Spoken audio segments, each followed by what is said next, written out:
kelas CD ya? Iya, apa namanya? BD. Di kelas berapa deh? Kelas apa nih?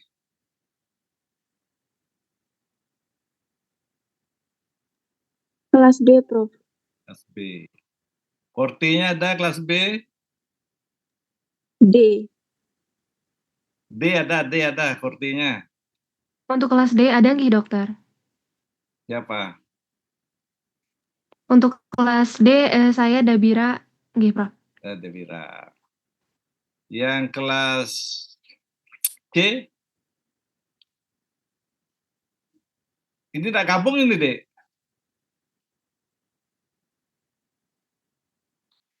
Ada yang ini semuanya kelas D nih. Halo? Izin Dokter Ya, untuk yang sekarang join ini dari kelas B dan dari kelas D nggih, Dok. Oh ya. Dua kelas ya. Nah, ini karena sudah berapa orang, Dek, kelasnya? Di kelas D berapa orang?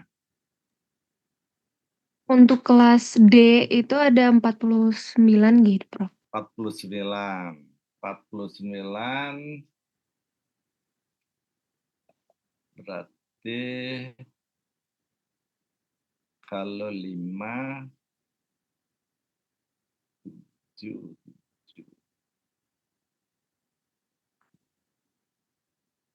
Nanti dibagi ke kelompok. Ya deh ya, yang kelas D deh ya. Saya umumkan dulu ya. Nanti dibagi kelompok itu per kelompoknya berapa ya dia?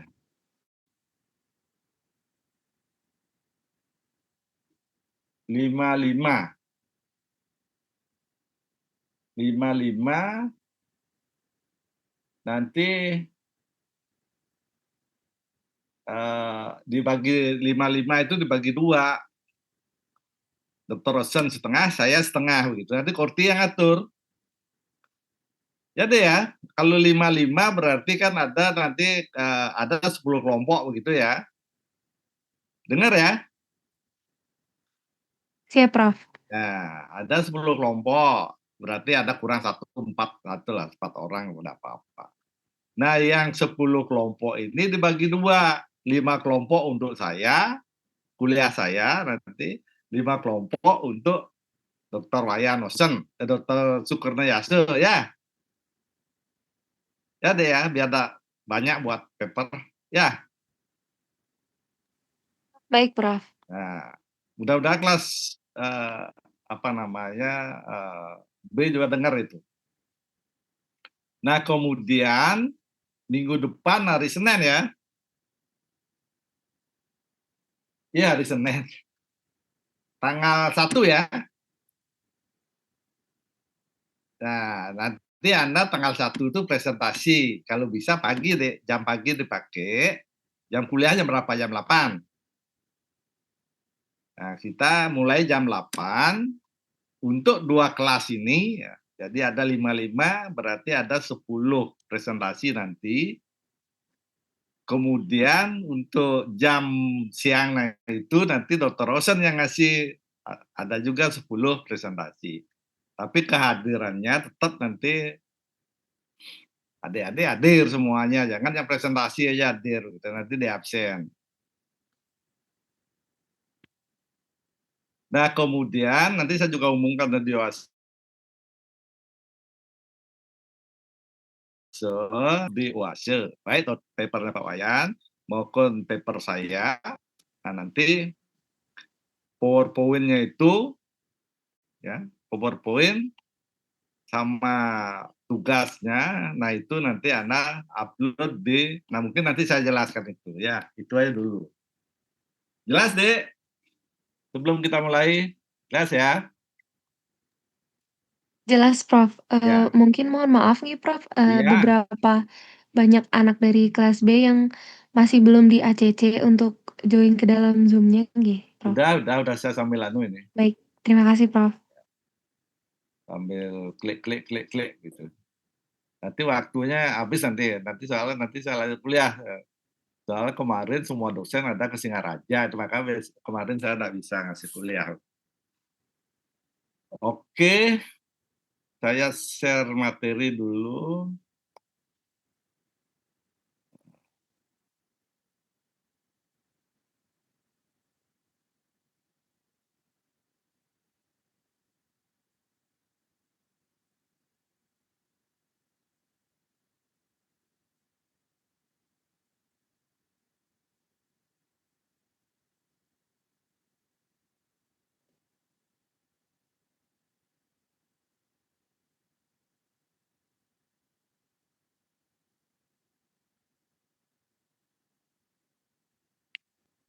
Ntar dulu.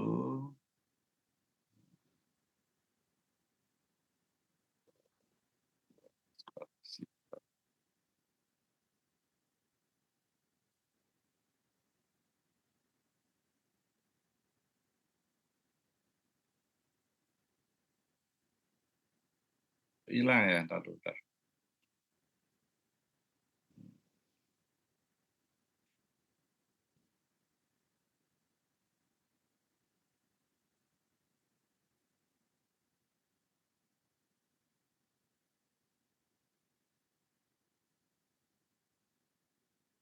Ini dirusak sama anu nih saya.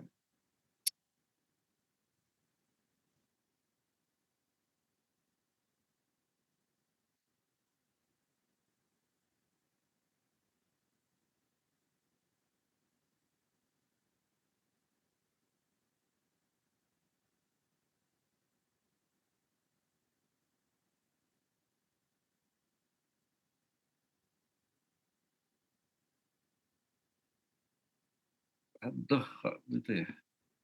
Hilang lagi.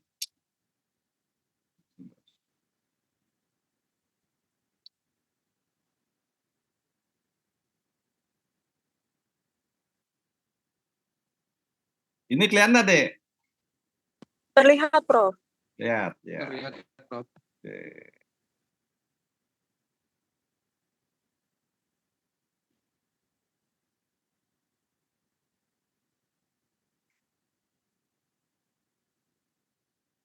Ini banyak sekali temennya nih. Oke. Tuh, ntar dulu.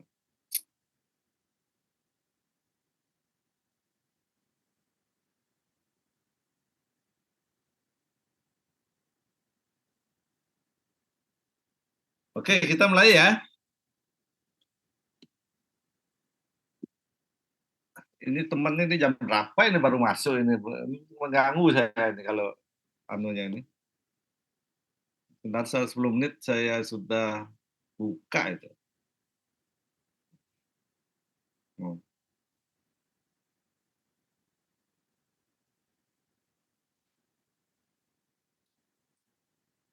Aduh.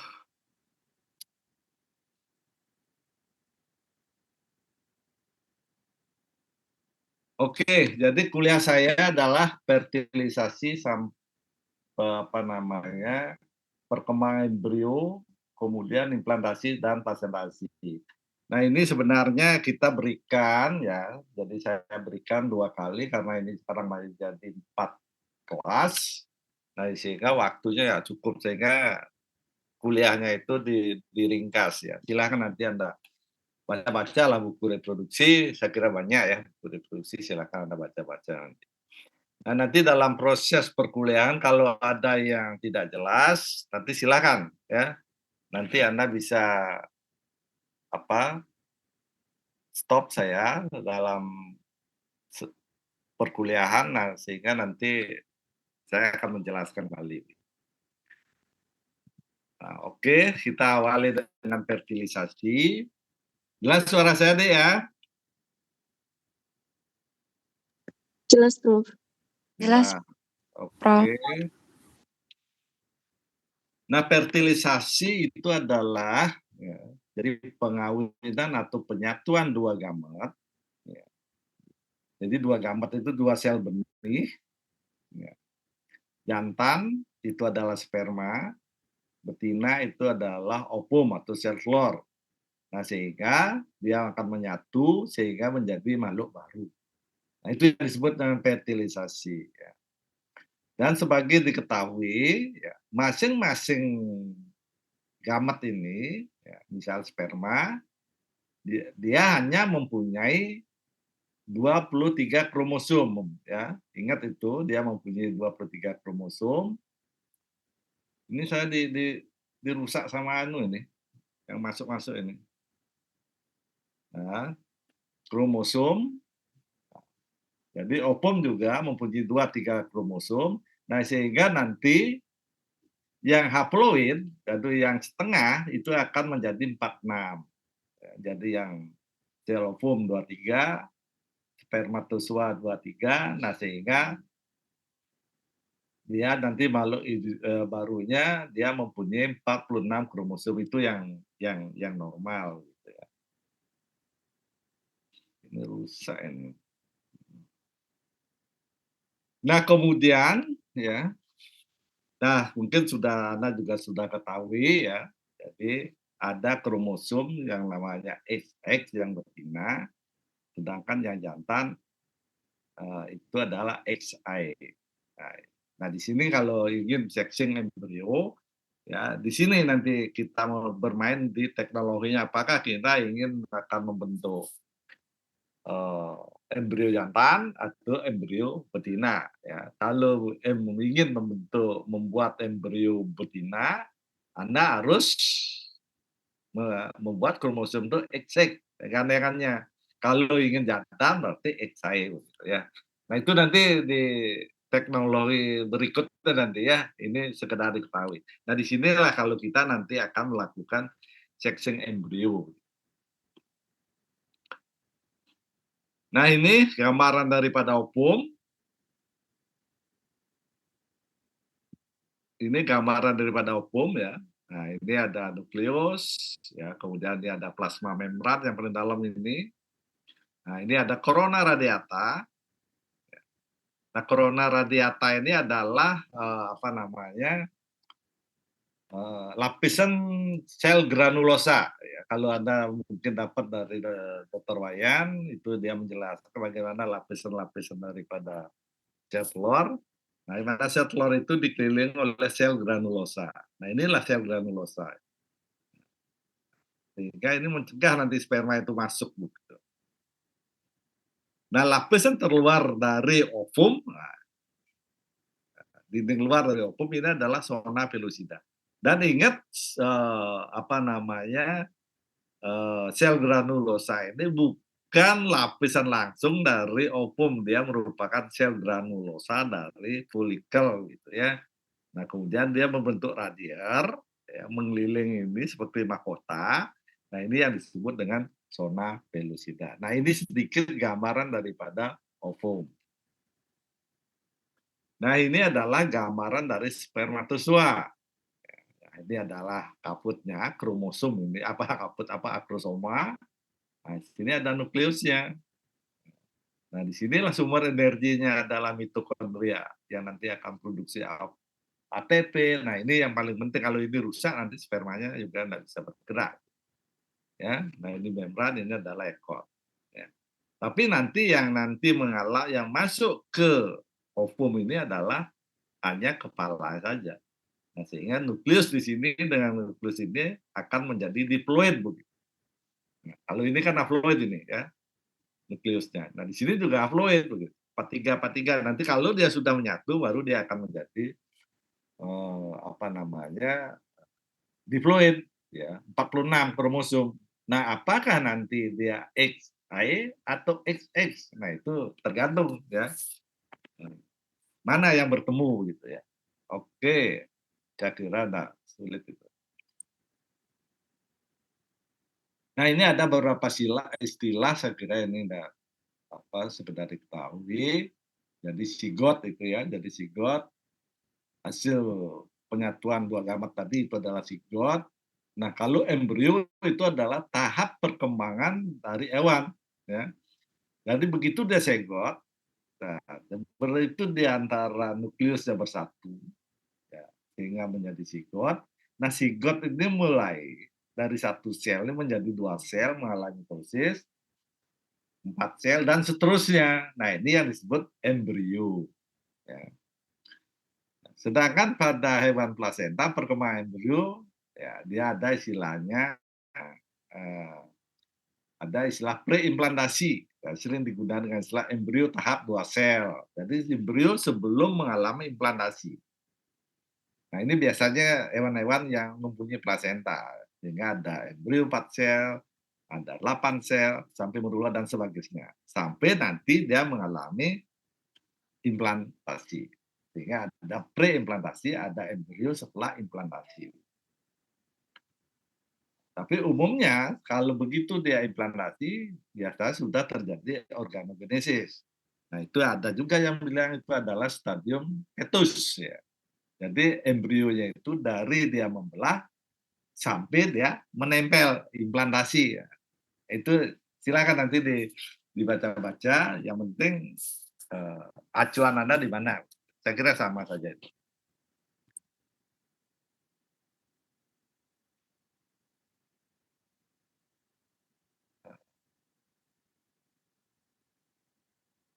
Nah, di sini istilah embrio ya, biasa digunakan sampai umur kebunting 60 hari, tergantung hewannya ya. Di atas umur kebuntingan 2 bulan, itu istilah yang digunakan itu adalah fetus. Ada juga ya yang menyatakan sebelum 60 hari itu dibilang embrio. Nah, mungkin ada hewan yang belum 60 hari dia belum implantasi.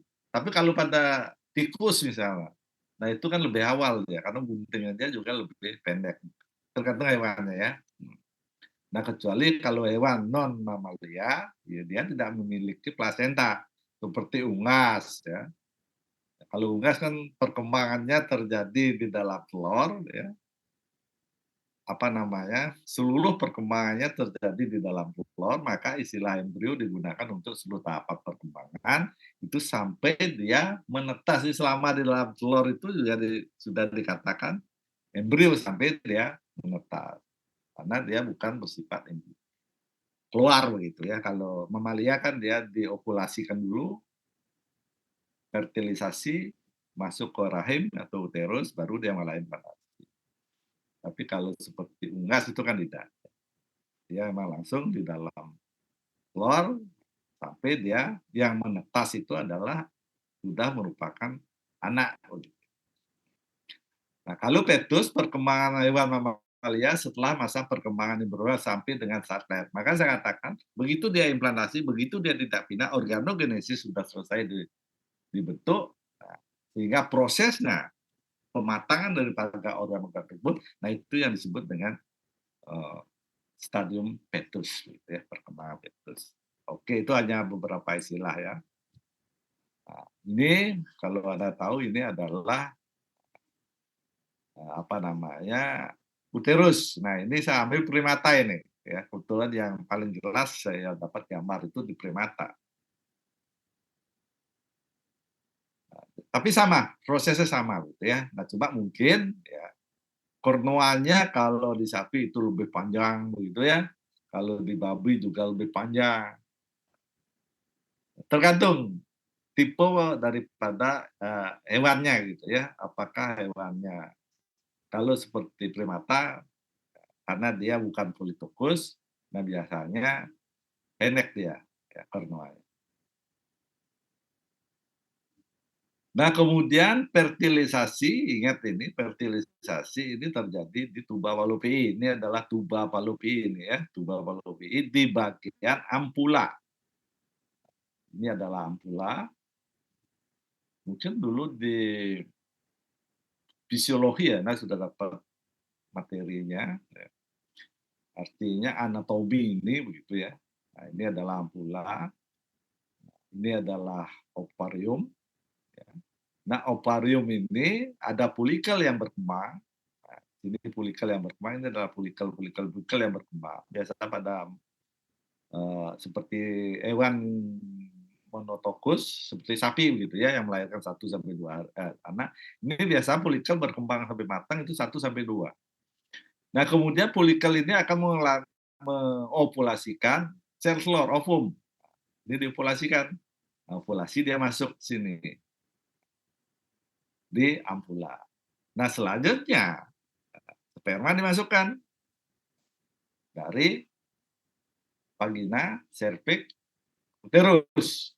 Nah, silakan apakah nanti sperma dimasukkan dengan cara IB atau kawin alam, itu kan tergantung ya, tergantung ya.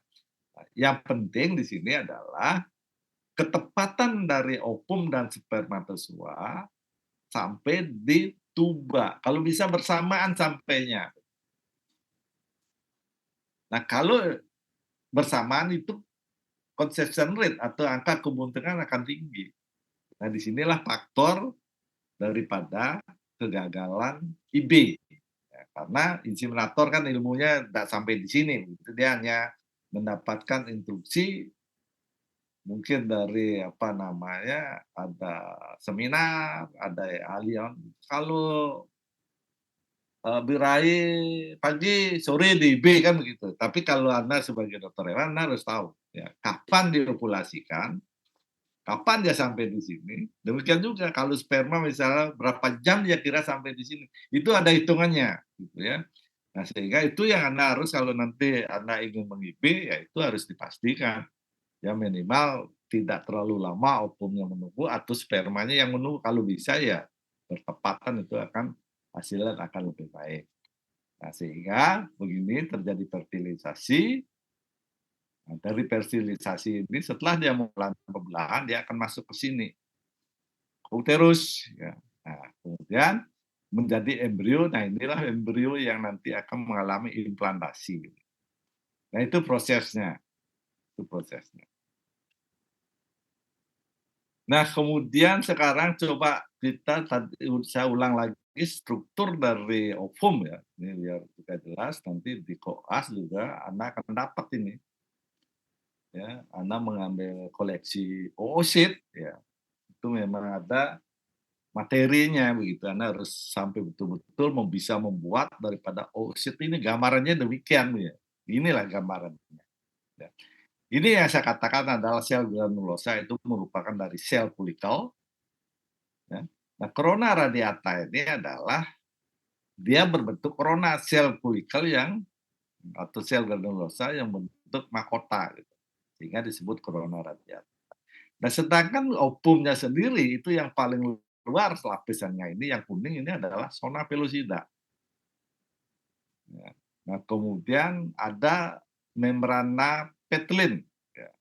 Prepetilin. Nah, ini adalah membrana petilin, lapis paling dalam ini petilin, yang disebut dengan membran petilin. Nah, ini adalah ruangnya antara apa namanya, petilin, membran petilin dengan zona pellucida. Jadi ada space ini. Nah, ini adalah nukleusnya, ini sitoplasma.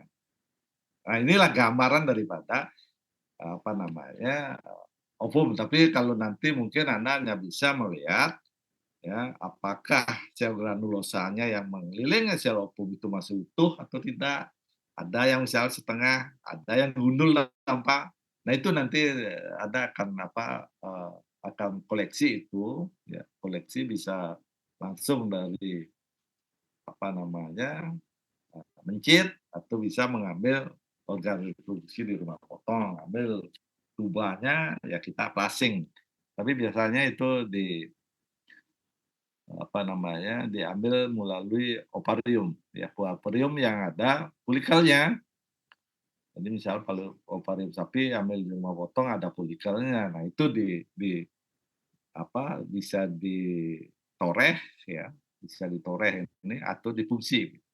Nah, itu nanti di koas. Yang penting inilah gambaran dari struktur ovum gitu ya. Nah, lapisan-lapisannya sudah tadi terluar ada apa, corona radiata ya. Ini sudah ya, struktur dari beberapa baris sel folikel, sel granulosa tadi ya. Nah, fungsinya di sini adalah menyediakan nutrisi ya, yang penting bagi sel telur. Nah, kemudian zona pellucida.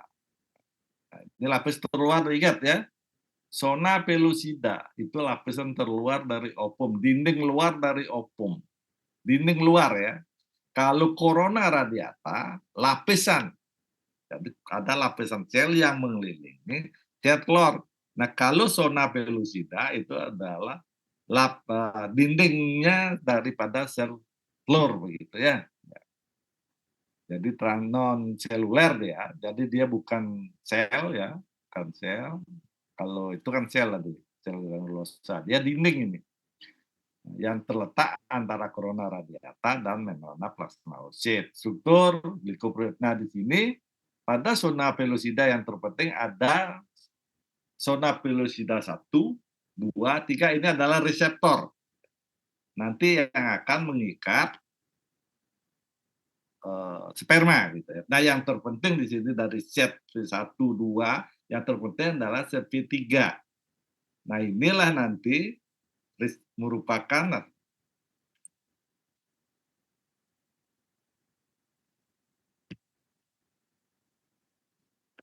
bentar Ustaz.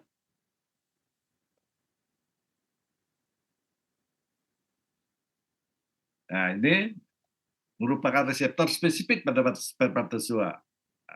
Dia akan memicu reaksi akrosom, kepala dari spermatozoa.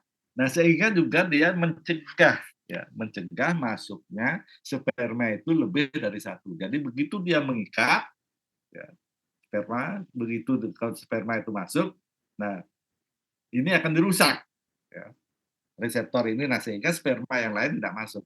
Sperma itu bisa masuk kalau ada reseptor ini, CP3 ini. Oke.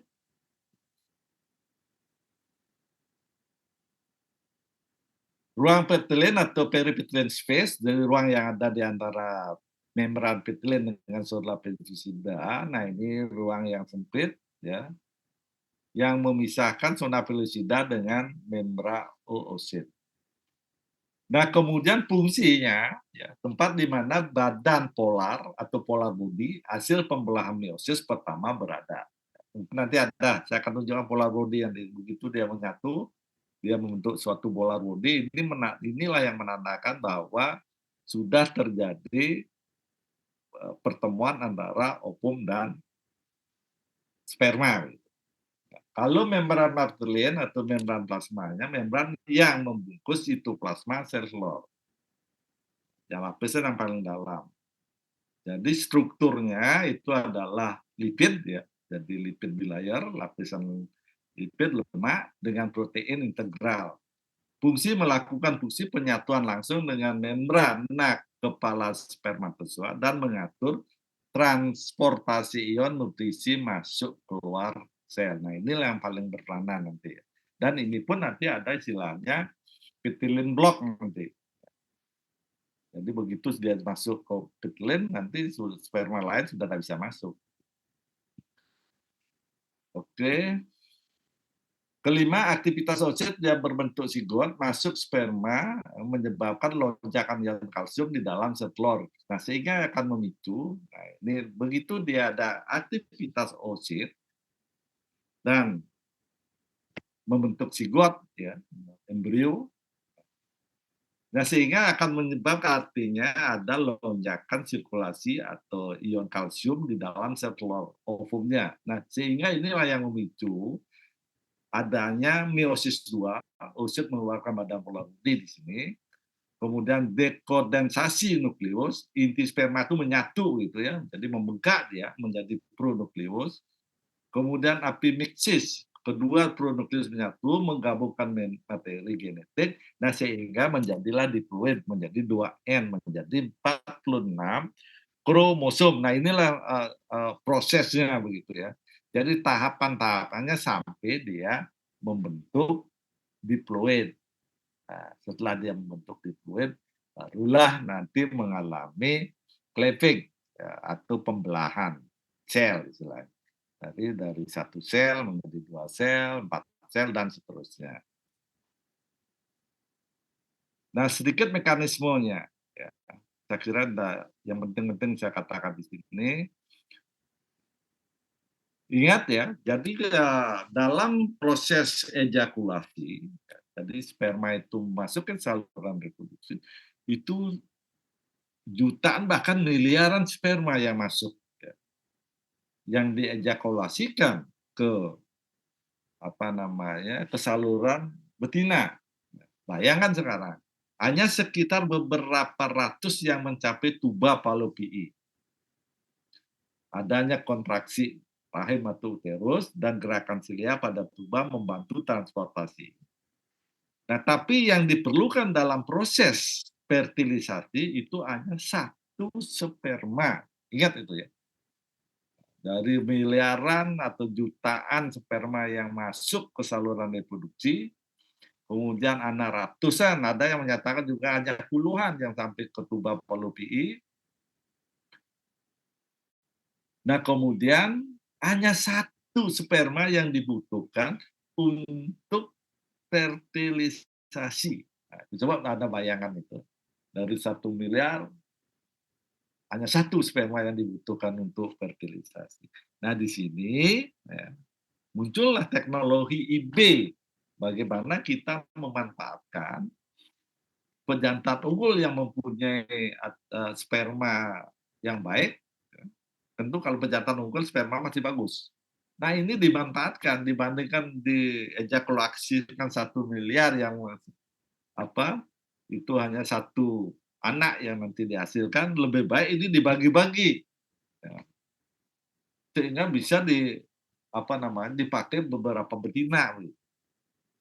Nah, mungkin dalam IB nanti ini dibuat dalam bentuk straw. Berapa konsentrasi sperma dalam straw? Nah, ini mungkin dalam teknologi reproduksi kemarin sudah dapat ini. Fisiologi, teknologi. Ada yang tahu berapa straw-nya, tahu konsentrasinya? Nah, itu kalau untuk straw batu riti itu sekitar 25 juta konsentrasi. Tapi kalau straw singosari itu hanya 8 sampai 10 juta. Nah, bayangkan sekarang kalau per ejakulasi sekian miliar, dibagi sekarang berapa straw yang bisa dihasilkan. Nah, itulah ya, dari sini muncul teknologi IB2 gitu ya. Jadi banyak, apalagi kalau nanti dalam bayi tabung atau transfer embrio, kalau Anda membuat embrio secara in vitro, Anda ambil ovum, ambil sperma, kan sebenarnya sperma tidak banyak karena kita langsung menaruh di petri dish. Tapi yang perlu diingat adalah sebelum sperma itu terfertilisasi, nah dia memerlukan kapasitasi. Nah, ini syarat mutlak daripada sperma di saluran reproduksi betina. Jadi begitu dia masuk, tak langsung dia sampai ke tuba. Nah, dia mengalami dulu fertilisasi di sana, ya kapasitasi pendewasaan. Nah, pendewasaan ini akan nanti mengaktifkan enzim hyaluronidase. Mungkin nanti ada ini ya. Nah, yang penting itu pada kaput sperma itu ada namanya yang dihasilkan enzim hyaluronidase. Enzim inilah nanti akan menghancurkan asam hyaluronat. Nah, di antara sel granulosa itu kalau tidak dilepas, sperma tidak bisa masuk.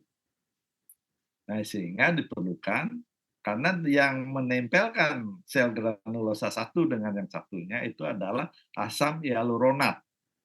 Nah, dengan dihasilkannya hyaluronidase, enzim inilah yang menghancurkan asam hyaluronat, nah sehingga bisa menyebabkan sperma itu masuk. Itu pun daripada kapasitasi. Nanti bisa Anda coba, kalau di lab Anda bisa langsung ambil ovum, ambil spermatozoa, Anda fertilisasi, tidak akan terjadi. Tidak akan bisa menyatu. Sehingga ini perlu memerlukan waktu di saluran reproduksi 4-6 jam. Ini dalam Anda menghitung nanti waktu IB, ini juga harus dihitung. Jadi sperma baru masuk tidak langsung sekian detik sampai di saluran reproduksi atau tuba. Dia diam dulu ya. Jadi kalau di sini kan dikatakan dari membran sperma meningkatkan permeabilitas terhadap ion kalsium yang memicu pergerakan ekor yang sangat kuat. Nah, ini salah satu Mas termasuk itu ya. Nah, kemudian pengenalan spesifik ya, spesies mamalia memiliki sistem kunci dan gembok molekul yang sangat ketat untuk mencegah fertilisasi antar spesies. Nah, ini biasanya dia spesifik ya, spesifik ZT3-nya ya, zona pellucida 3 atau reseptor. Nah, sehingga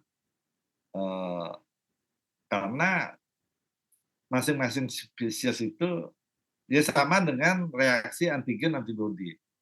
Ya. Kalau kita mempunyai antibodi, kalau antigen tidak cocok kan dia tidak mau bereaksi begitu. Ya sama seperti ini. Jadi zona pellucida, matriks dan tebal yang mengelilingi oosit mamalia, ini langsung saja. Ya, ini adalah yang terpenting adalah CP3 ini, protein spesifik pada zona pellucida berfungsi sebagai reseptor. Ini sudah saya jelaskan tadi. Ini memiliki protein pengikat yang cocok dengan CP3 dari spesies yang sama. Tapi kalau dia spesies beda, tak cocok reseptor, ya dia tidak bereaksi. Jadi tidak memungkinkan ya, sperma lain, spesies lain bisa menembus zona pellucida. Karena ini gemboknya ini yang tidak cocok. Jadi sesuai dengan kunci yang ada. Gitu, ya. Kemudian penembusan dan reaksi akrosom. Nah, setelah dia berikatan dengan CP3 ini, jadi dengan reseptor ini, ya, kemudian dia pecah dan akan melepaskan akrosin. Jadi kantong di kepala sperma itu, di akrosom itu pecah, dia akan melepaskan akrosin, suatu enzim protease. Nah, ini yang memotong zona pellucidanya, ya, jalan melalui zona pellucida. Nah, kemudian negase membantu degradasi karbohidrat pada zona tersebut. Artinya apa? Dia akan merusak daripada, memotong daripada CP ini. Nah, sehingga kalau nanti kalau di buku saya itu, kalau dulu saya katakan itu adalah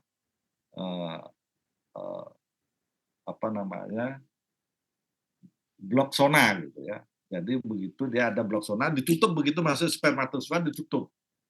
Gitu. Nah, ini ternyata setelah saya cari-cari yang menutup itu, tertutup itu karena ini diputus CP3 ini, gitu. Sehingga sperma yang lain tidak bisa masuk. Itu untuk mencegah polisperma. Nah, ini ya, dari pencegahan polisperma.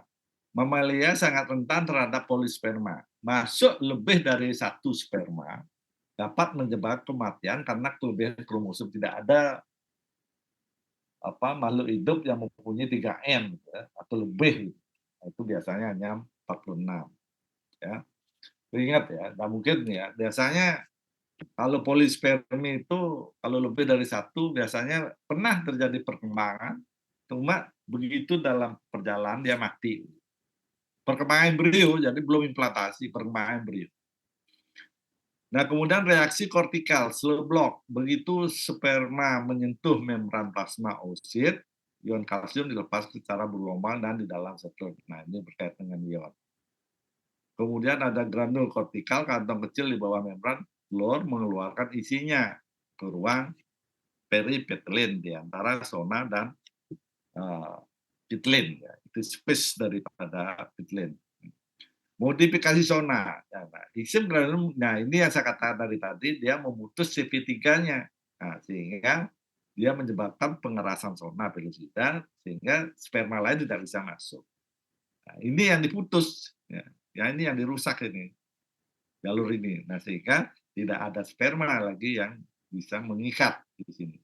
Hanya ini yang bisa, CP3-nya. Itulah yang mencegah, yang terpenting yang mencegah daripada atau menghindari terjadinya polispermi.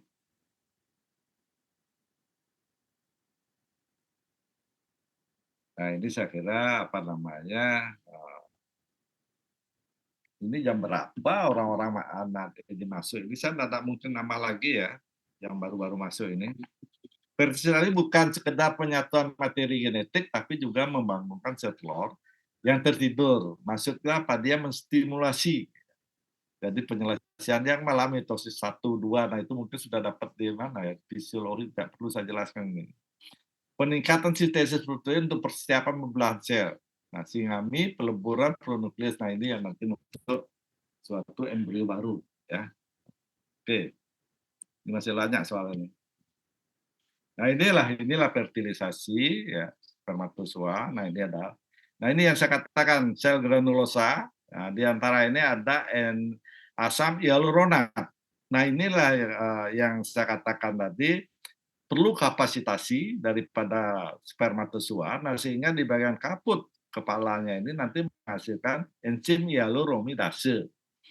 Nah, enzim romidase ini, enzim hyaluronidase ini masuk ya, sehingga dia bisa menembus zona pelosida. Itu harus ditembus dulu ya. Nah, sehingga di sini harus mengalami kapasitasi, harus melewati sel granulosa kan, harus melewati zona pelosida, harus melewati apa namanya membrana petilin, baru dia bisa bersatu gitu ya. Nah, inilah hambatan-hambatannya. Ini sudah di setlor, ini sudah di ampula, tapi kalau dari seleksinya itu sudah terjadi dari vagina, dinding cervix pertama, cervix ya. Cervix itu kan ada cincin-cincinnya, itu juga seleksi. Nah, belum juga nanti apa dinding endometriumnya, belum juga UTJ, uterotubal junction. Ya.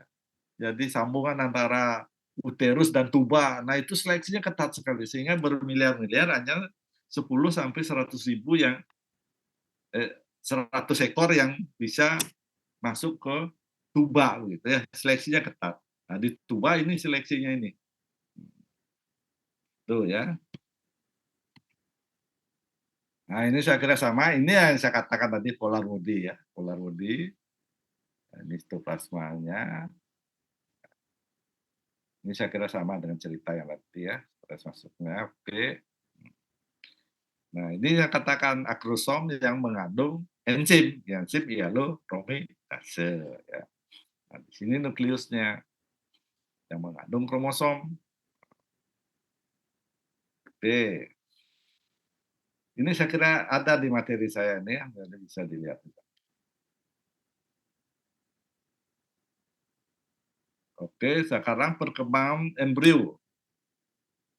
Mungkin ada yang bertanya mengenai fertilisasi, silakan deh. Ya, silakan kalau ada yang mau bertanya. Silakan kalau ada yang mau bertanya masalah fertilisasi.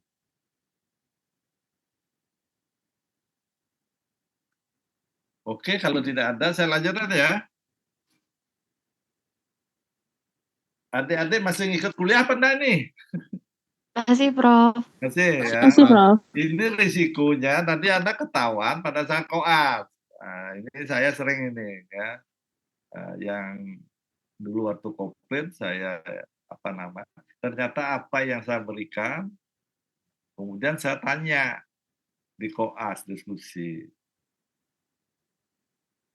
Malah istilahnya aja tak tahu gitu ya. Istilahnya bahkan ini ketahuan ini. Jadi kalau memang yang ikut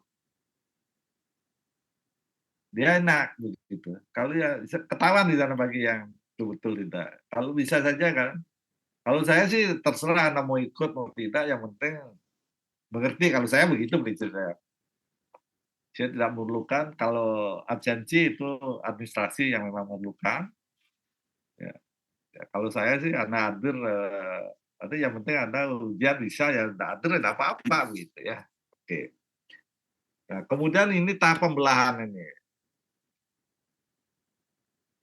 Karena reproduksi itu kan kita ingin mengembangbiakan gitu ya. Ingin meningkatkan populasi, kan itu tujuan atau menekan populasi. Nah, untuk meningkatkan populasi, proses ini kan Anda harus tahu ya.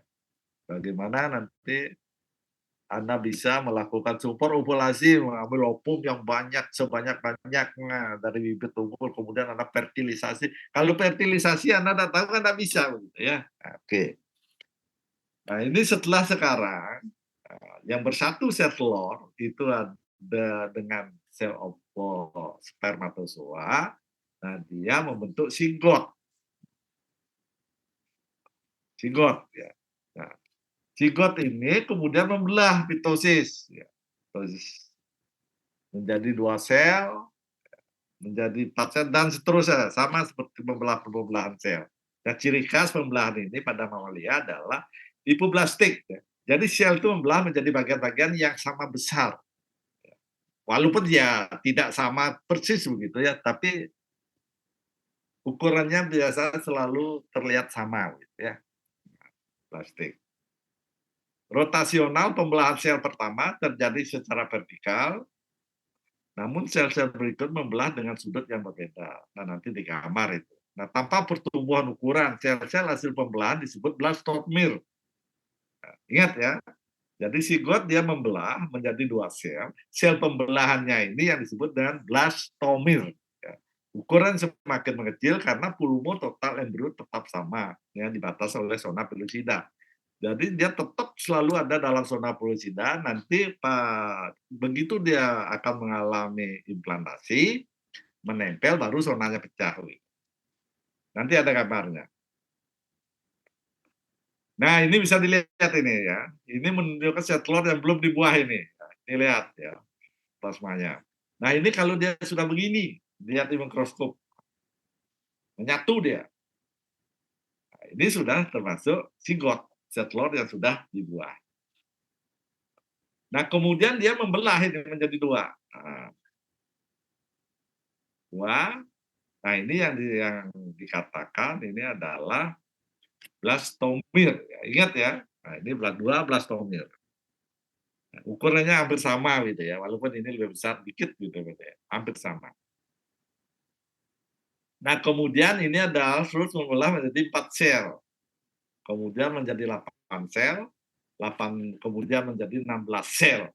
Nah, 16 sel menjadi 32 sel dan seterusnya ya. Oke, saya lanjut. Ini tahap pembelahannya. Tapi kalau nanti mau mengaplikasikan teknologi, nah, ini unggul ini, embrionya unggul ini, berasal dari sapi yang ini bisa dipotong dengan pisau potong. Jadi bukan seperti pisau dapur gitu, memang ada khusus begitu ya. Sekecil rambut ya pisaunya. Nah, ini dipotong ini, cet ya, di bawah mikroskop inverted. Kalau ini dipotong, nah ini membelah lagi menjadi 2. Terus dipotong lagi, membelah lagi menjadi 2. Nah, sehingga banyak embrio yang dihasilkan dengan genetik yang sama. Tapi kalau sudah tidak mengaplikasikan teknologi, ya cukup 1 ya ini, dan 2 menjadi 4. Nah, kalau ingin memperbanyak, di sini dipotong. Jadi 1, 2, terus ya. Nanti banyak embrio bisa dihasilkan. Dengan nanti genetik yang sama. Nah, tahap merula tadi itulah, tadi kan ada 2, 4, 8, 16, 32. Dan pada sel 16 hingga 32 ini, ya, ini yang disebut dengan tahap morula. Nah, ini ingat ini di UKOM sering keluar ini. Jadi sel 16 hingga 32 sel disebut sel apa gitu ya, tahap apa gitu. Atau sel morula terdiri dari berapa sel. Nah, itu biasanya keluar gitu ya. Pada tahap ini ya kompak gitu ya. Jadi sudah lengkap, sel-sel bagian luar mulai berikatan satu dengan yang lain. Ya. Yang melalui tag junction-nya dia, menciptakan lingkungan internal yang terisolasi. Ini tahap perkembangannya 2 dan seterusnya ya. Kita lanjut aja.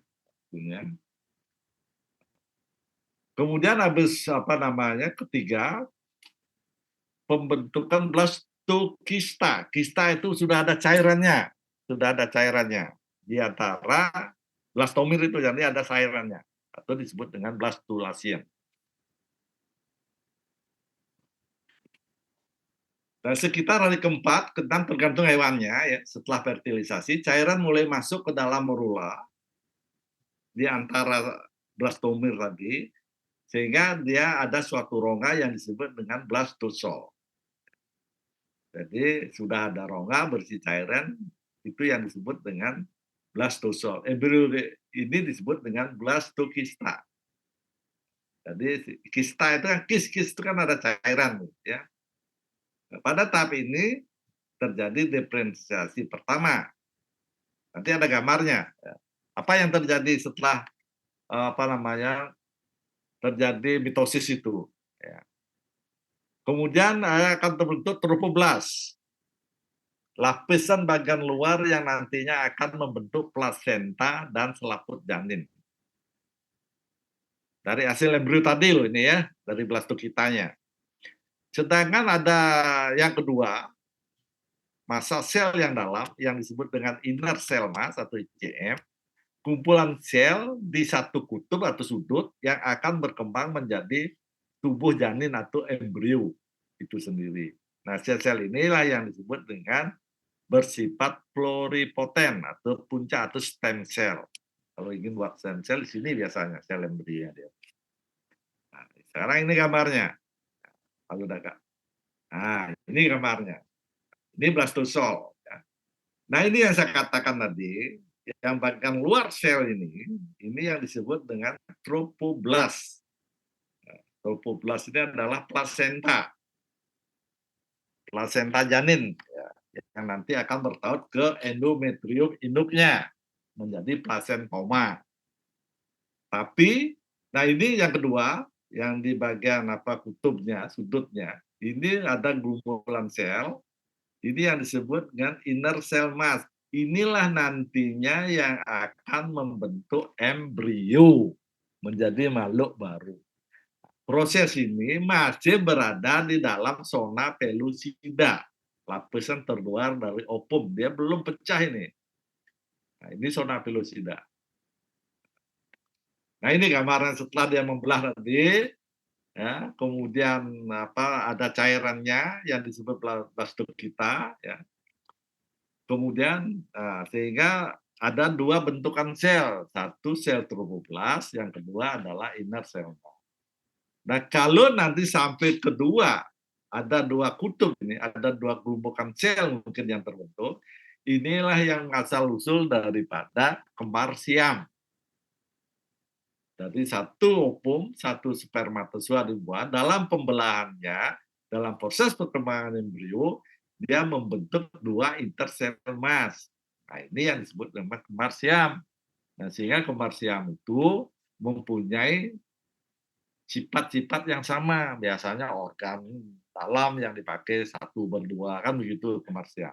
Kalau yang istilahnya itu disebut dengan kembar monosigotik. Yang umum dikatakan itu adalah kembar siam. Nah, kalau kembar disigotik, nah itu dua set telur masing-masing dibuahi oleh spermatozoa. Nah itu saudara kakak kandung begitu itu ya, jadi tidak jauh berbeda. Nah itu bedanya kembar itu ya. Mungkin saya tidak spesifik menjelaskan kembar nanti ya. Jadi yang penting Anda tahu kembar siam itu asal dari sini. Kenapa dia mempunyai sifat yang sama? Karena dia berasal dari satu sel telur. Tapi kalau kembar disigotik, kalau ada orang kembar sifat tidak sama, yaitu disigotik. Jadi ada dua sel ovum yang dilepaskan, kemudian masing-masing sel ovum itu dibuahi oleh masing-masing sperma begitu. Walaupun dia 5 kembarnya, kalau 5 dia ovulasi itu masing-masing dibuahi oleh spermatozoa, 5 kembarnya, tapi itu adalah kembar disigotik ya.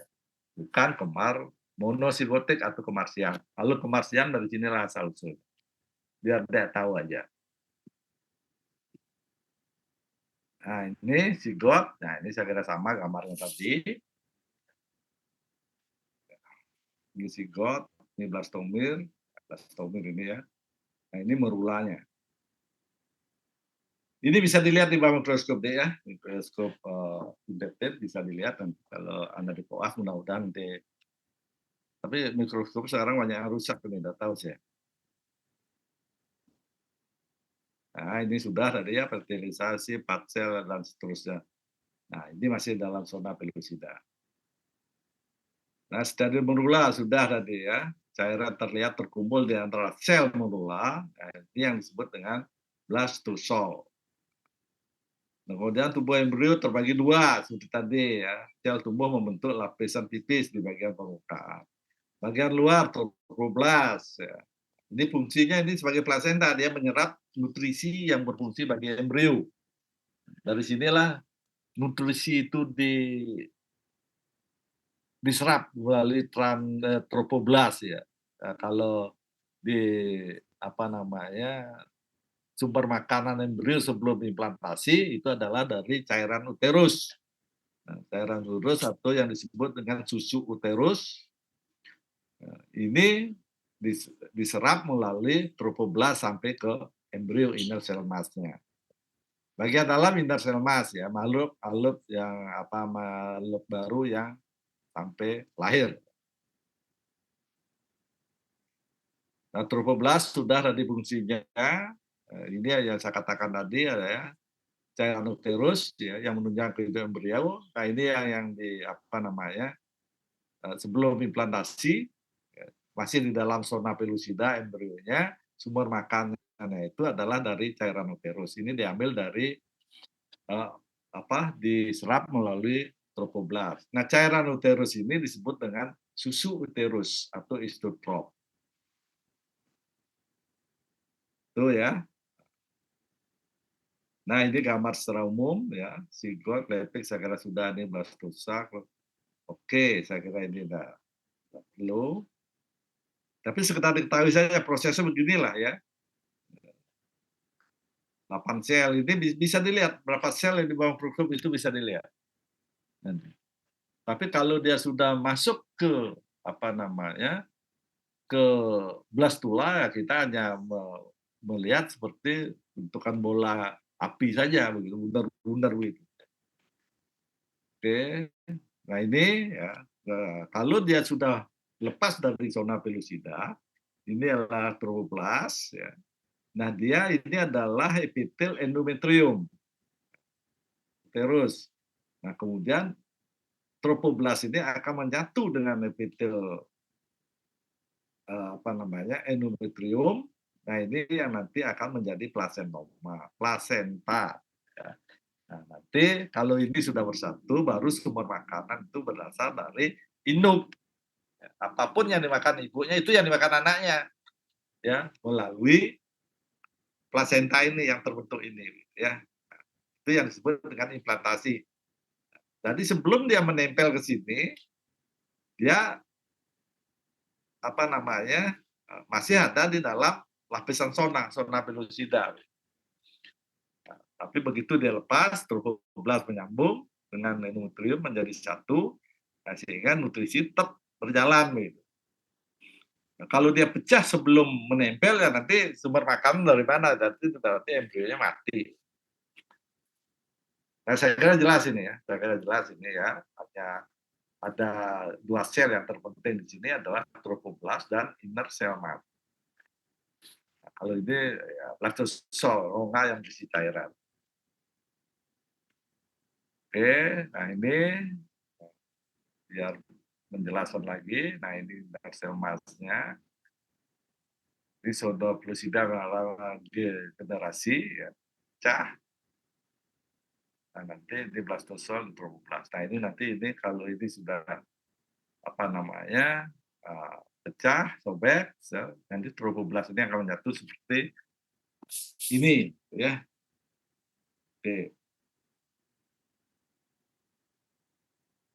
Nah, diferensiasi ini akan terjadi sekarang ya. Kalau dia sudah mengalami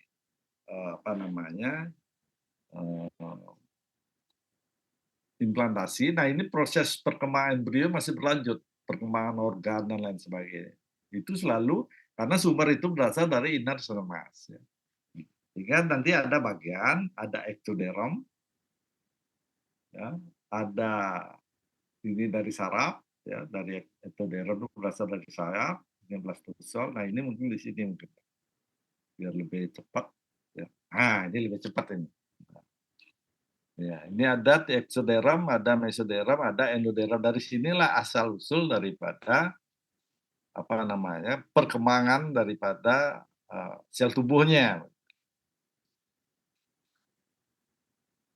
Nah, kalau dia nanti tergantung germ selnya ya, yang tadi saya katakan, apakah dia esai, nah tergantung apakah dia sperma. Ya, ini bersatu, nah ini kan berkembang, itu istilahnya ya. Nah, sekarang proses granulasinya di sini, ya. Nah, kalau sekarang apa namanya, saluran pencernaan misalnya, sumber dari mana? Ini berasal dari endoderm. Dari sini saluran pencernaan. Kemudian hati atau sel epitel kolumner, nah itu juga berasal dari sini. Nah, kemudian yang dari mesoderm apa? Ya, paru-paru misalnya, otot, ya, sel endotelial, jantung, atau sel darah merah. Ini dari mesoderm. Ektoderm, kulit, nervus, ya, saraf, rambut. Nah, dari sini asal usul daripada perkembangan selnya. Nah, kalau ini sudah terbentuk semua, baru proses itu berlanjut ke proses fetus. Jadi kalau dia berkembang sudah lengkap, semua terbentuk ya, di embrio ini. Nah, nanti dalam proses pembentukan fetus itu hanya pendewasaan organ, itu yang disebut proses embrio, ovum, embrio, fetus, gitu ya, atau organogenesis. Fetus itu disebut organogenesis. Jadi proses perkembangan organ, tidak penambahan organ, perkembangan organ. Nah, sehingga dalam proses pembentukan makhluk hidup itu ada ovum, zigot, kemudian ada embrio sampai dia sebelum implantasi, sampai terbentuk ini gitu maksudnya. Ya. Sel-sel apa namanya gastrula ini, gastrulasi, nah kemudian sampai dia membentuk fetus, gitu ya. Dalam fetus itu adalah organogenesis. Nah, ini nanti sekedar dibaca saja, nanti ini juga penting ini karena kapan dia terjadi implantasi, misal pada sapi misalnya. Nah, ini implantasi 9 sampai 11. 11 hari setelah dia fertilisasi. Artinya apa?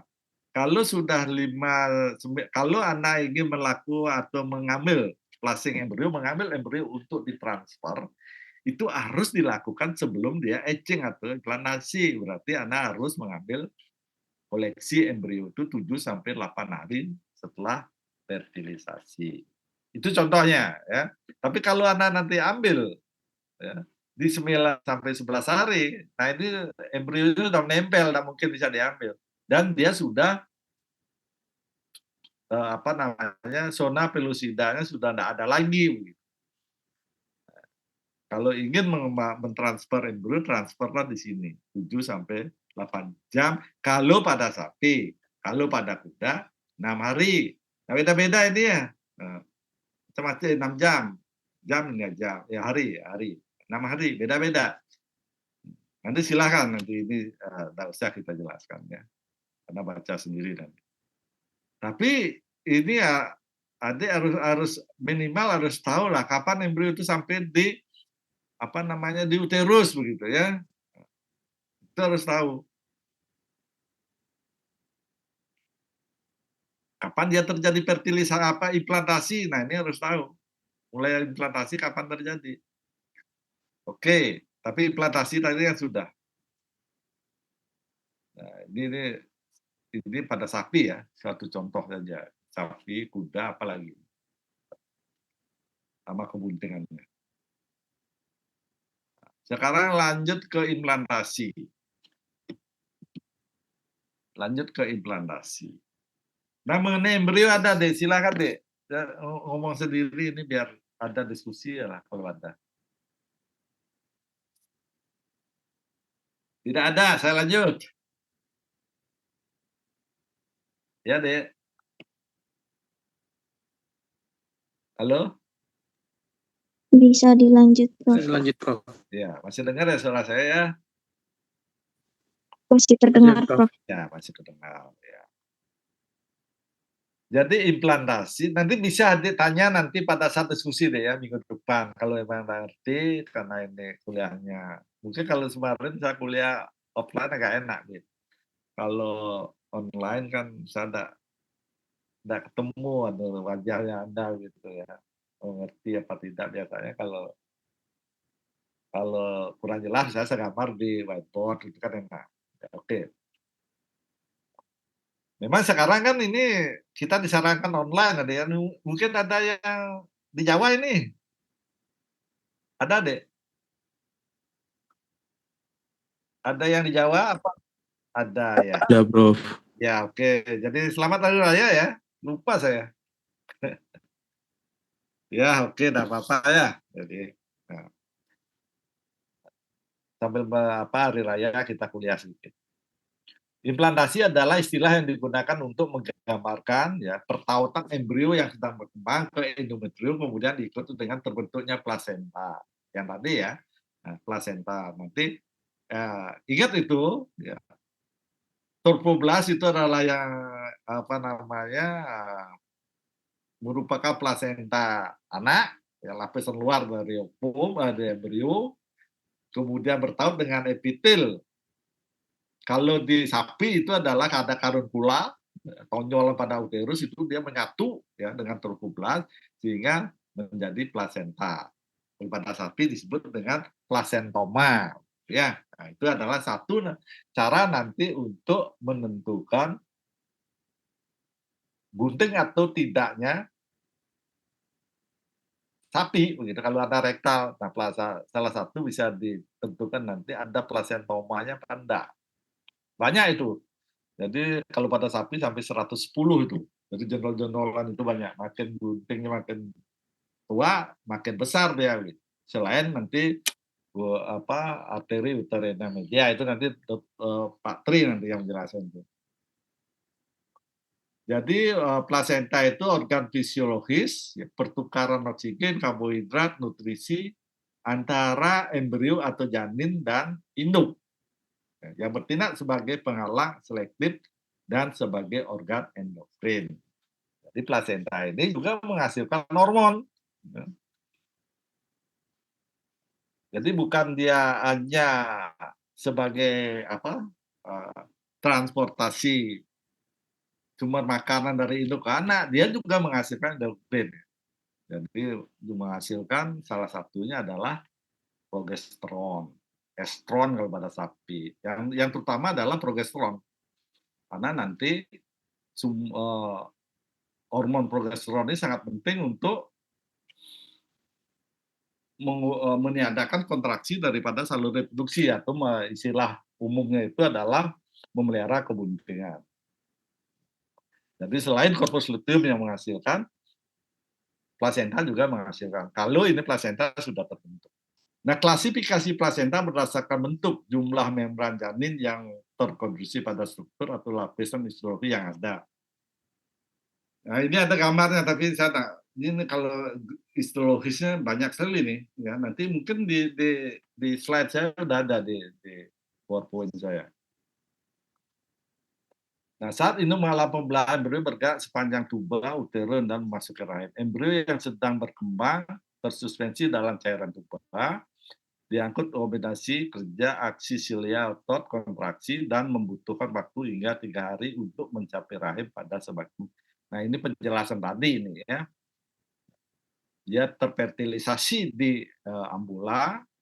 Nah, kemudian dengan adanya kontraksi daripada tuba dan adanya kerja dari silia rambut-rambut getar di tuba. Nah, inilah yang artinya yang mendorong embrio itu menuju ke uterus gitu ya. Nutrisi konsesi awal berasal dari kuning telur sendiri dan sekresi ke saluran reproduksi induk. Nah, itu di awal, kemudian zigot dilindungi oleh pertahanan seluler induk. Nah, ini yang saya katakan tadi, ya. Selama dia belum mengalami fertilisasi, nah, embrio itu atau dari zigot sampai embrio itu dilindungi oleh zona pellucida, lapisan luar dari ovum, ya. Nah, sehingga dia tidak terganggu perkembangannya di dalam zona pellucida. Nah, karena embrio itu tertutup oleh zona pellucida, implantasi tidak dapat terjadi saat embrio bergerak melalui tuba uterina. Jadi dalam proses perkembangannya, ya, dari sampai membentuk dua lapisan, tropoblas dan embrio, kemudian sampai membentuk proses gastrulasi, nah, sampai dia mendekati endometrium, baru dia akan pecah dan menyatu, gitu ya. Jadi selama dia belum pecah, dia selama sumber nutrisinya itu berasal dari zona pellucida. Nah ini ya, jadi begitu dia sampai di uterus dan selesai pecah dari zona pellucida dan tetap bebas untuk waktu yang singkat di lumen uterus. Selama waktu ini menerima makanan dari serisi kenyal rahim, yaitu estrogen tadi, ya, kemudian dia menempel pada mukosa uterus, proses ini disebut dengan implantasi. Kalau dia sudah menempel, tidak bisa pindah lagi tempat, itu baru implantasi selesai. Tapi kalau dia masih pindah-pindah dari kornea kanan ke kiri gitu, jadi masih merupakan proses implantasi belum selesai. Implantasi selesai kalau embrio itu sudah tidak bisa pindah-pindah gitu, selesai. Ini saya kira tidak perlu.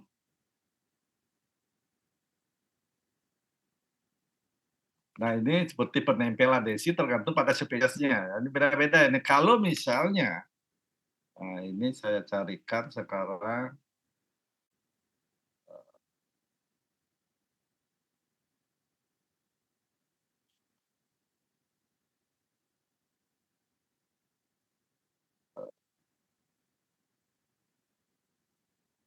Ini sama, ini ceritanya sama. Ya, posisi blastosit atau membran embrio ke epitel uterus sama tadi adhesi tergantung spesies atau penempelan itu tergantung apakah politokus atau monotokus begitu. Apakah seperti hewan yang melahirkan banyak atau satu anak begitu ya. Kalau yang baru banyak nanti proses adhesinya beda. Harus ada spacing embrio. Nanti ada nanti. Oke. Nah, antara fertilisasi sampai implantasi ya pada manusia dan spesies hewan. Nah, ini silakan nanti hafalin sendiri ya. Kalau saya sih kalau yang paling sering kita pakai itu adalah pada cattle. Nah, ini sudah selesai nih implantasi. Ya kalau yang tadi kan 11 sampai berapa itu? 9 sampai 11 itu kan baru dia menempel. Tapi pada sapi 17 sampai 35 artinya proses implantasi itu sudah sempurna. Dia tidak pindah-pindah lagi. Oke, itu dia. Nah, ini yang saya katakan spacing embrio. Nah, setelah mencapai embrio, nah karena ini kan banyak dia. Ya. Nah, kalau pada sapi misalnya, ya, oosit yang dibuahi plastik kita menempel pada sepertiga tengah atau atas kornea uteri yang berdekatan dengan ovarium yang sedang berokulasi.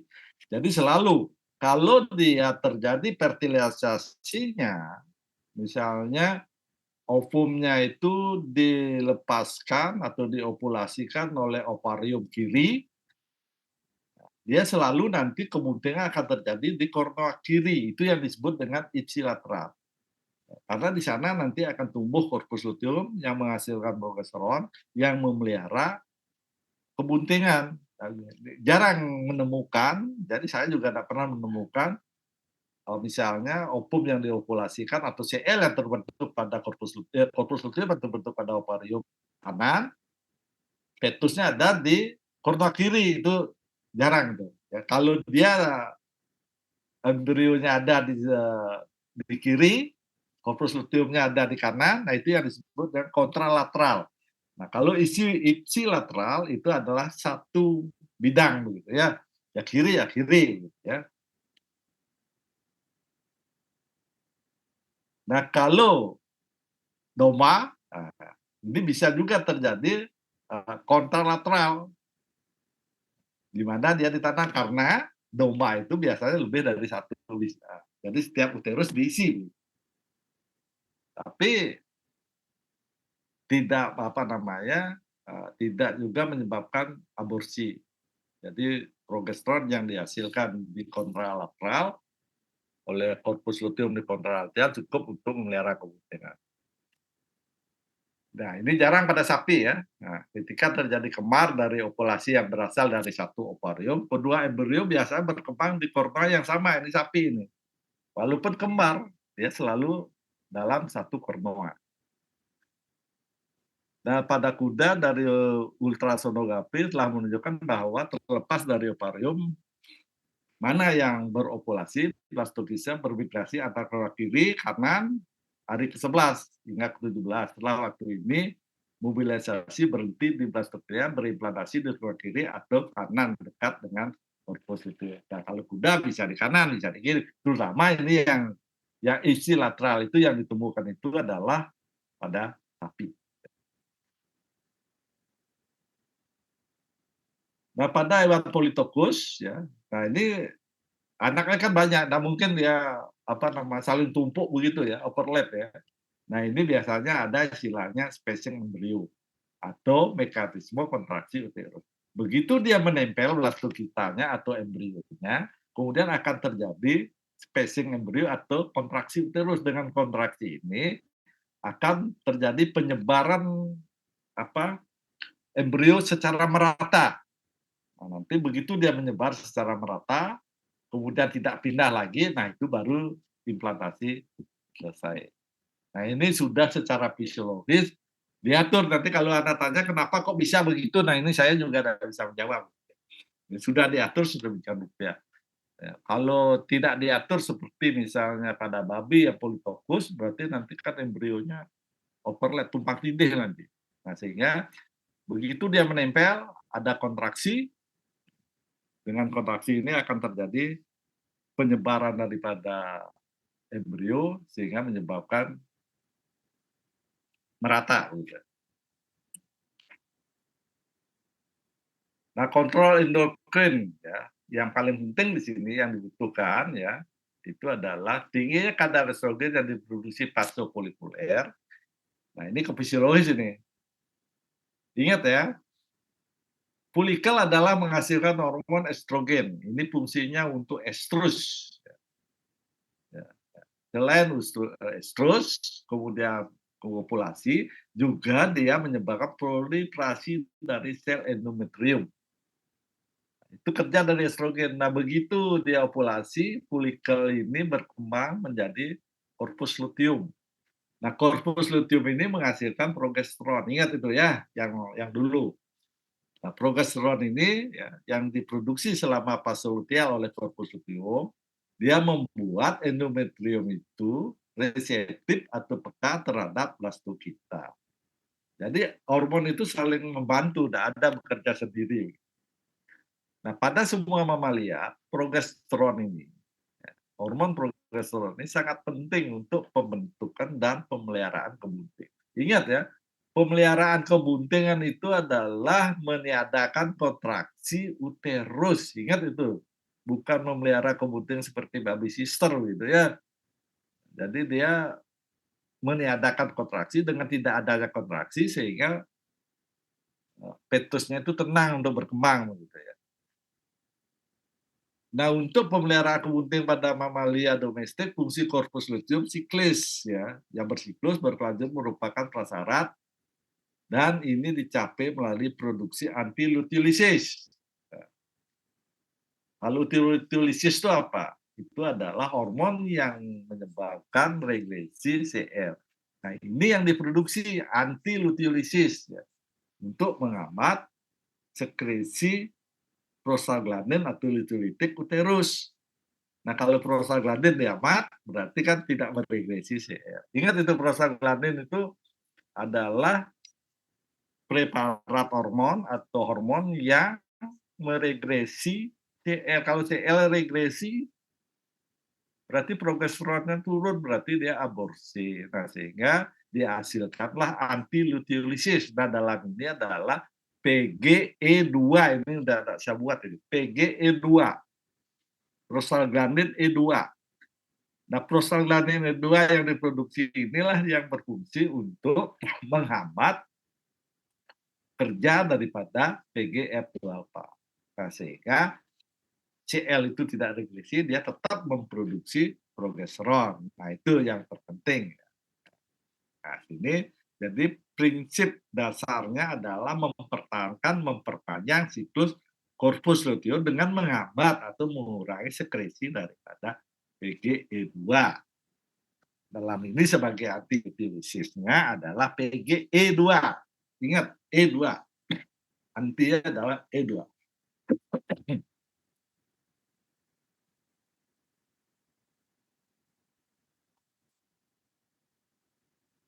Nah, yang terakhir, plasentasi. Ketika plasenta mencapai uterus, diikuti dengan pertumbuhan plasenta. Struktur kompleks plasenta memungkinkan adanya pertukaran nutrisi, gas, dan lain sebagainya. Sebagai juga tempat produk hormon. Nah, berdasarkan hubungan antara saraf janin dan jaring induk dikenal dua tipe dasar plasenta, ada choriopetalin, chorioallantois. Jadi choriopetalin, ada chorioallantois. Jadi ada dua lapisan ini. Nah, mungkin nanti lihat gambar dulu. Ketika membran choriopetalin vaskular menyatu, coba sini. Nah, ini ya. Inilah embrio. Nah, ini ada amnion, lapisan terluar dan terdalam dari embrio. Kemudian udah itu ada korion. Kemudian ada mana ini? Korion.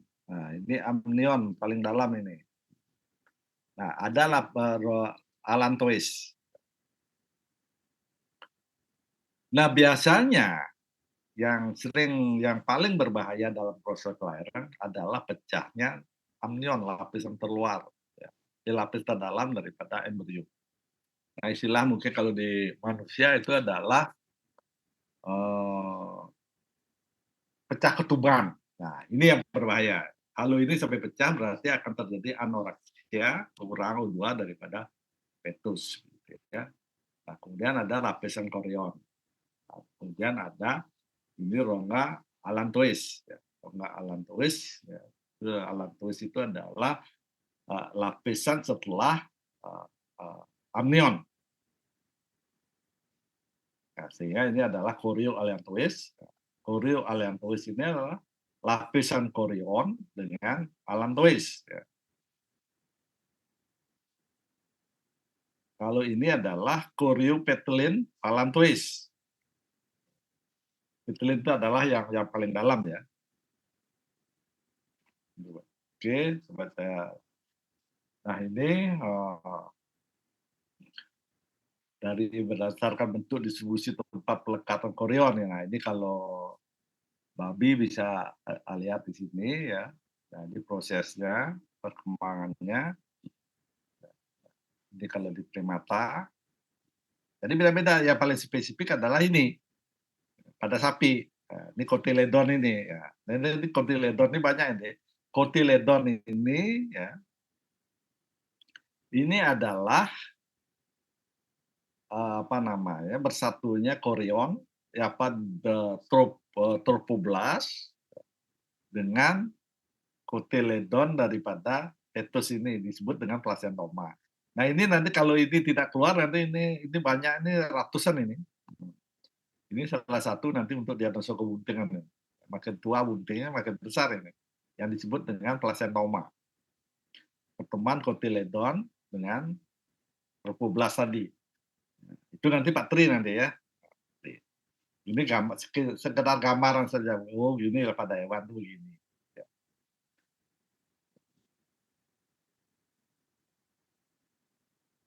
Nah, ini tergantung plasentanya ya. Ini cotyledonea diffuse itu pada babi kuda, tonaria pada carnivora. Nah, ini biasanya adalah discoid ya, plasenta primata. Oke. Nah, ini silakan baca sendiri.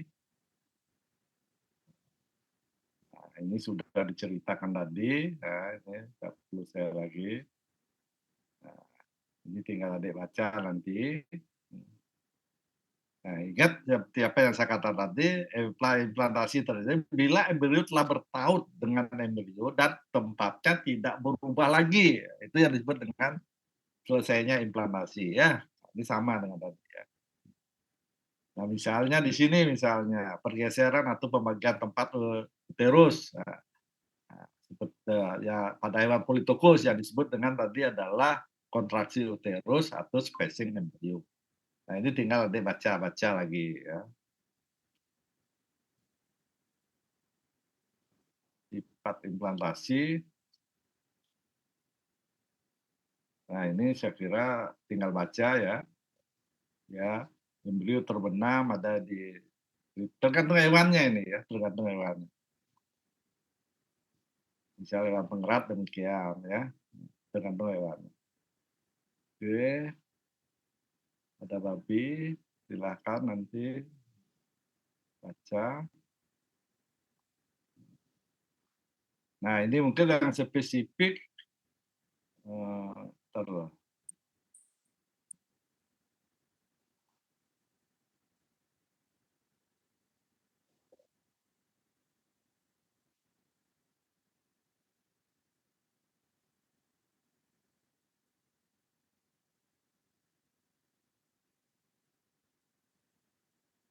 Nah, ini yang spesifik mungkin pada pada domba, kambing, dan sapi. Nah, ini yang pada domba yang nggak bisa ini di. Bentar. Nah, yang terpenting di sini adalah kalau ini pada domba dan atau kambing, ya, ini yang bersama dengan pada sapi. Nah, di sini yang paling yang jelas kita lihat adalah adanya karunkula edit pada permukaan uterus, ya, terutama pada kurva mayornya, kurva arteri, dan mempunyai dimensi lebih daripada di bagian ujung daripada kurva arteri. Nah, karunkula ini berbentuk mangkok. Bentuk mangkok. Nanti ada gambarnya. Yang disebut dengan Coltidonaria. Nah, ini jumlahnya 90 ini, kurang lebih. Nah, inilah terjadi persentuhan antara trofoblast dan sel epitel karunkula. Itu yang disebut dengan plasentoma. Dan seterusnya, nah kemudian implantasi. Nah, pada sapi, saya ingin menjelaskan karunkulanya ini. Dan juga karunkula. Cuma karunkula di sini, dia berbentuk bunga kol. Bunga kol ini. Ini jumlahnya 100 sampai 110.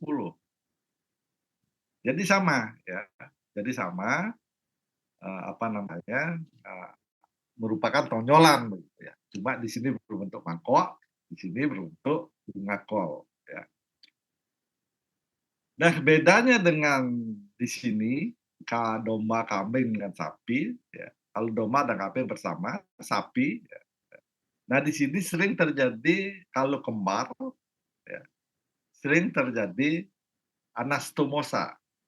Nah, sehingga kalau kembar pada sapi, jantan betina, nah ini mengalami anastomosa, sehingga sapi itu akan menjadi manjir, steril, yang disebut dengan prematin. Karena yang dalam kembar pada sapi, yang jantan ini akan berkembang bayi fetus pertama, dia menghasilkan testosteron, dan hormon yang dihasilkan ini akan mengkaru betina.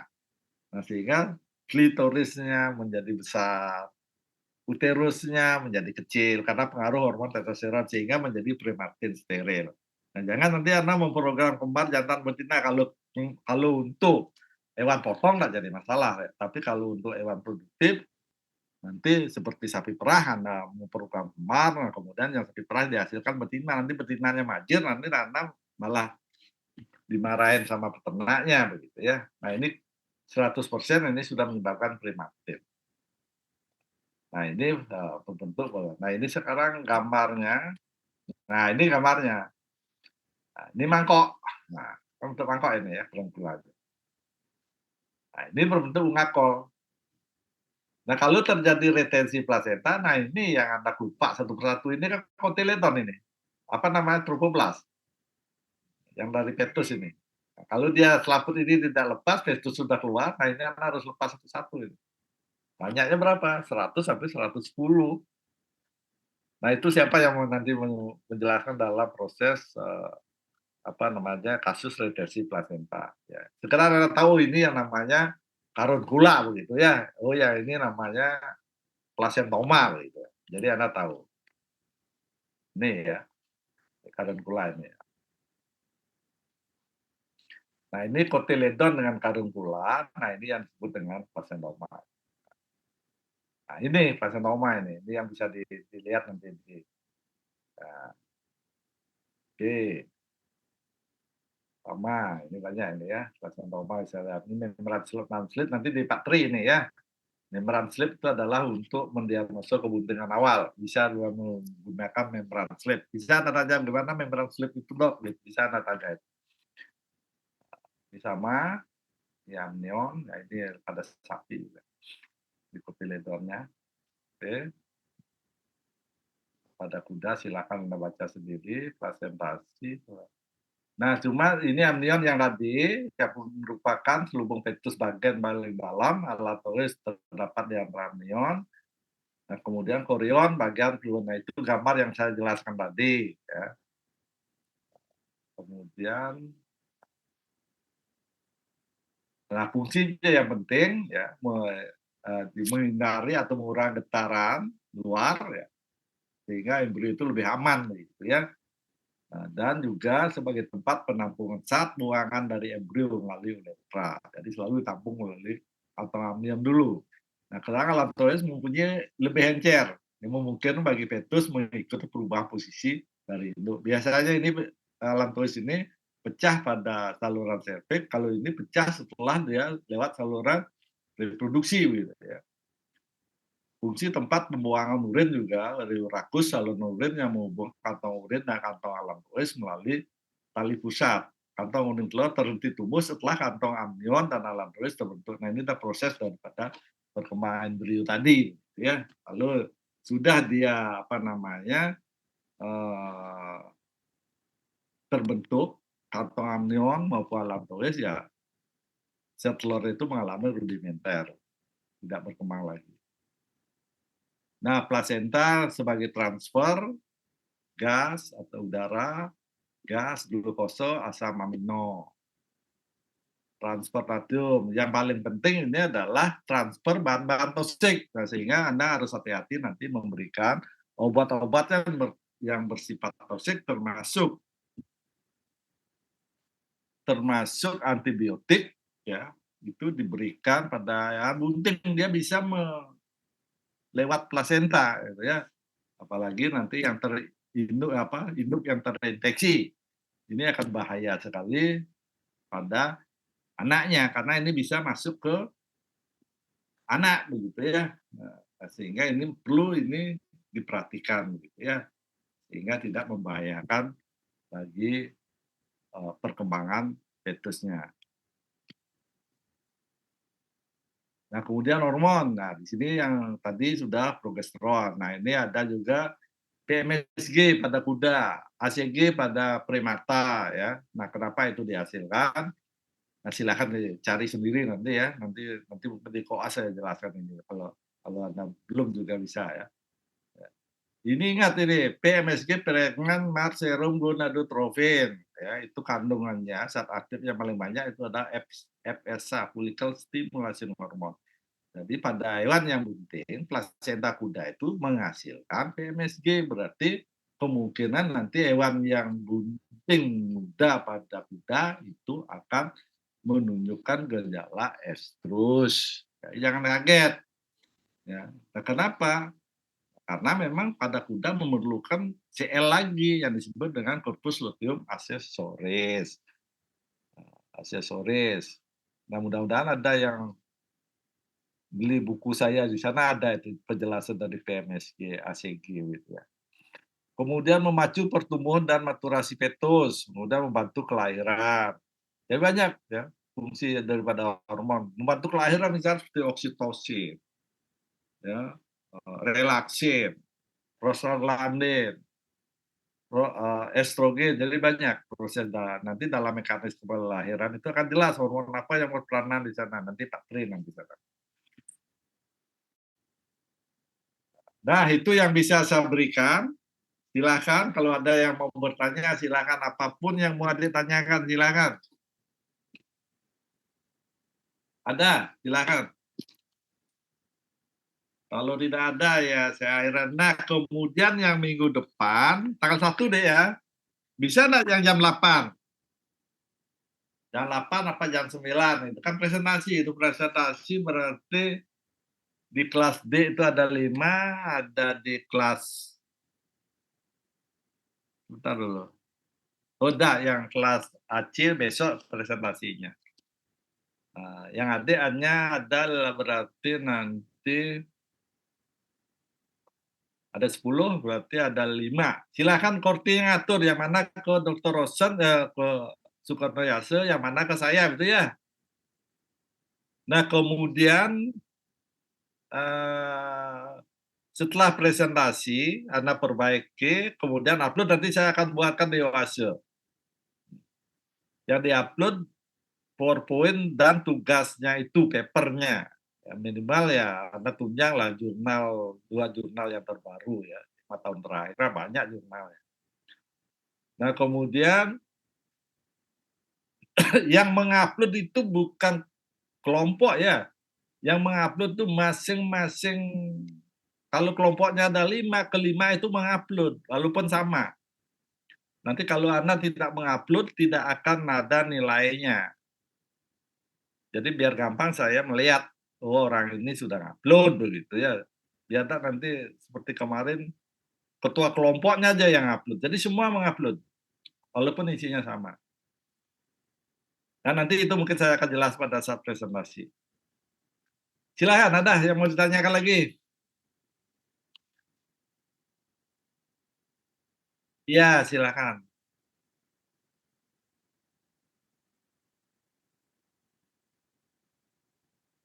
Sama tapi materinya beda loh ya. Di sini kan banyak ini. Ya. Apanya yang Anda ambil? Cari yang jurnal, misal jurnal itu bahas peranan hormon dalam proses kemudian, silakan.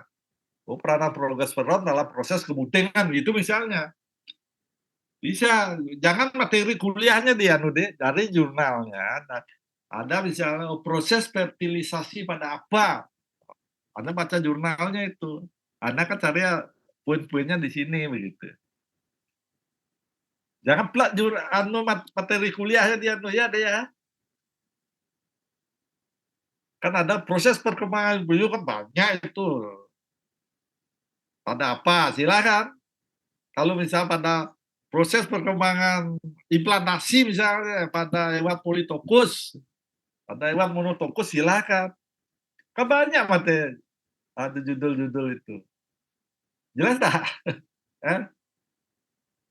Ya, Anda cari di jurnal, Anda cari materi ini untuk bahan paper, judul paper kan beda-beda, masa harus sama, nanti sama isinya sama, bukan 5 paper, nanti 1 paper itu deh. Ya, silakan nanti kalau Anda ingin membedakan hewannya, bisa nanti politokus dan monotokus, kan begitu. Nanti kalau politokus bagaimana proses dalam proses implantasi itu tadi, itu harus ada placing apa namanya, ada spacing embrio atau kontraksi uterus, itu kan itu yang Kak, bagaimana prosesnya itu, Anda cari di sana ya. Nanti kita bahas deh. Nah, di sana nanti mungkin akan lebih dalam ya pengertian adik. Kalau adik betul-betul dalam kelompoknya itu membahas, nanti pasti banyak pertanyaan ke saya. Nggak apa-apa nanya ke saya gitu ya. Ya deh ya. Biar jangan ini biasanya juga jangan Anda melewati dari materi yang saya buat, yang saya berikan. Karena yang tahun kemarin itu kalau tidak salah, ada sampai ke punyanya Dokter Indira, ada sampai bedah. Karena dia apa, saya tahu adik itu mencari di ChatGPT. Boleh, saya tidak melarang Anda mencari di ChatGPT, tapi basic-nya Anda harus kuat. Begitu. Ini aja dibahas ya, sampai dari fertilisasi, sampai pembentukan apa sampai dia plasentasi. Nah, itu di mana dia cari itu. Ya, Dek ya. Jangan lebih dari itu kelahiran nanti enggak ya. Ya, Dek ya. Jelas? Jelas tak? Ya, kalau sebentar dulu ini saya stop sharing dulu. Nah, stop sharing dulu. Nah, untuk membuktikan kuliah, tolong dibuka videonya dulu ini, ya, buka videonya dulu. Saya screenshot sekarang ini. Ya, sebentar aja. Ya, biar tahu wajahnya, ya. Oke. Ya, yang nggak buka berarti nggak dibuka di anu ini, nggak di laptop ini. Ya, oke, sudah saya screenshot ya. Bentar dulu.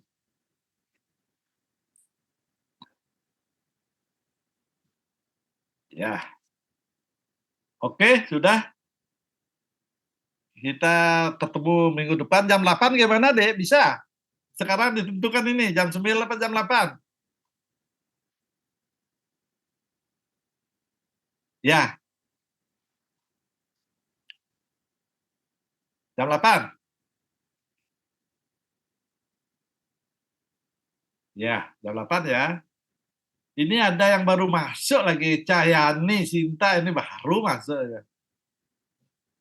Tolonglah kalau anu masuk lebih awal gitu. Saya 10 menit sebelumnya saya pasti udah standby. Oke? Oke ya. Saya lihat ya. Jadi untuk yang muslim saya ucapkan selamat hari raya ya. Oke. Oke.